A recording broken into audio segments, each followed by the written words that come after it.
स्वामी विवेकानंद से सीखें सहन शक्ति का महत्व। कोई व्यक्ति कितना धैर्यवान है ये तब मालूम होता है जब लोग उसकी बुराई करते हैं।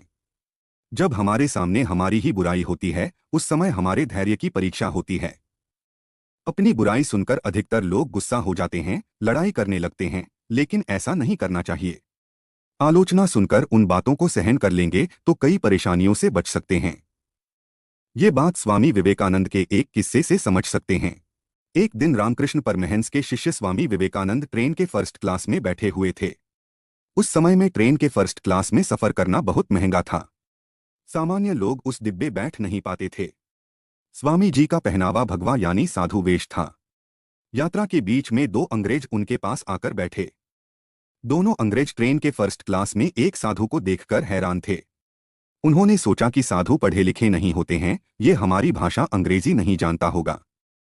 दोनों अंग्रेज साधु को देखकर इंग्लिश में बुराई करने लगे। दोनों बातें कर रहे थे कि साधु धरती पर बोझ की तरह हैं। दूसरों के पैसों से ट्रेन के फर्स्ट क्लास में सफर करते हैं। बहुत समय तक दोनों अंग्रेज स्वामी जी की बुराई किए जा रहे थे। स्वामी जी अंग्रेजी समझते थे और पूरी बातें भी समझ रहे थे, लेकिन उन्होंने अंग्रेजों की आलोचनाओं पर कोई प्रतिक्रिया नहीं दी, चुपचाप रहे। कुछ समय बाद उस डिब्बे में टिकट चेकर आया।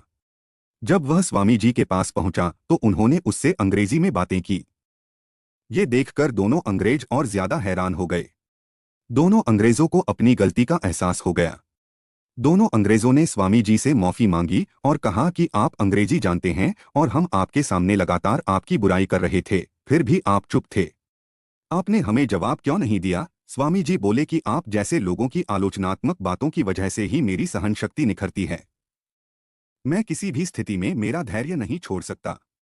आपके विचार आपने प्रकट किए और मैंने उन बातों को सहन करने का निर्णय लिया। अगर मैं गुस्सा करता तो मेरा ही नुकसान होता। विवाद बढ़ता तो और भी ज्यादा दिक्कतें हो सकती थीं, इसलिए मैं चुप था। स्वामी जी की सीख। इस किस्से में स्वामी ने हमें सीख दी है कि हमारी सहन शक्ति और धैर्य की परीक्षा उस समय होती है जब हमारे सामने कोई हमारी बुराई करता है। अगर हम उस स्थिति में शांत रहते हैं तो हम कई समस्याओं से बच सकते हैं।